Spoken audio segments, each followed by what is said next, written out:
Alors voilà, on arrive à la fin de cette conversation, Jean-Pierre Lebrun.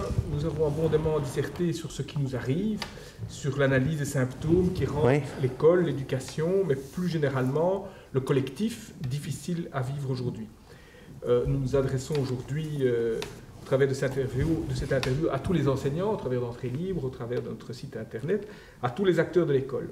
Sachant ce que le réel est, d'une certaine façon, nous venons d'en disserter, connaissant les capacités d'action qui sont les nôtres, celles d'enseignants, d'éducateurs, de parents, de directeurs, de pouvoirs organisateurs, pouvez-vous nous dire un peu en guise de conclusion, une fois compris ce qui fait la difficulté de l'école aujourd'hui, qu'est-ce qu'il faut, d'après vous, pour dépasser ces difficultés? Continuer à tenir sa place, ou ses places. Je crois qu'il n'y a vraiment que ça. C'est-à-dire ne pas céder devant les multiples exigences ou les multiples sirènes de la facilité, de l'égalité à travers tout. Non, l'égalité, oui, mais elle ne sera pas sans différence de place.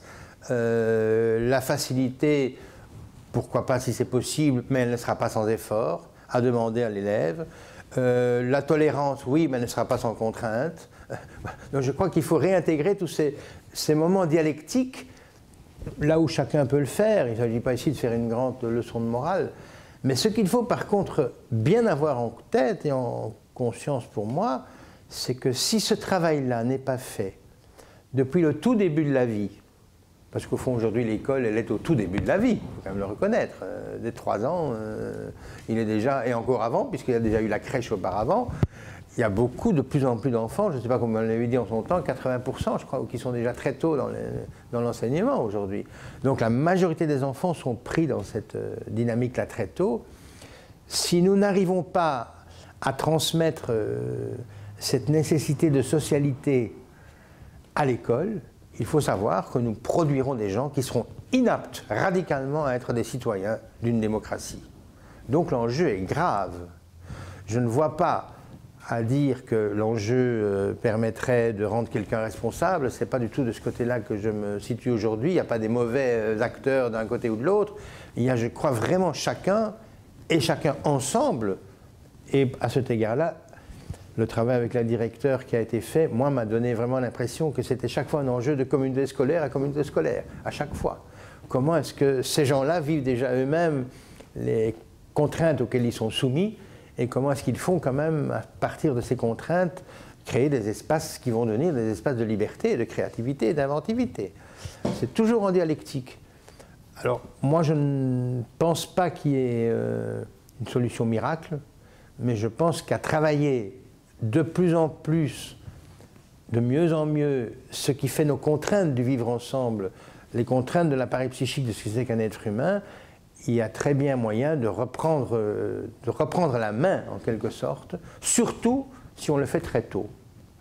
Parce qu'il est vrai qu'aujourd'hui, j'ai une attention, je vous l'ai déjà dit, mais je le maintiens, une attention particulière à l'égard de l'enseignement des tout-petits.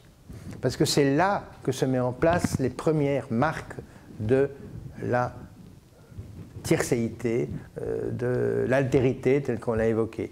C'est là aussi qu'on a tendance aujourd'hui à trop materner, c'est-à-dire à rester trop du côté de « il faut être un environnement heureux pour l'enfant », toutes ces choses-là.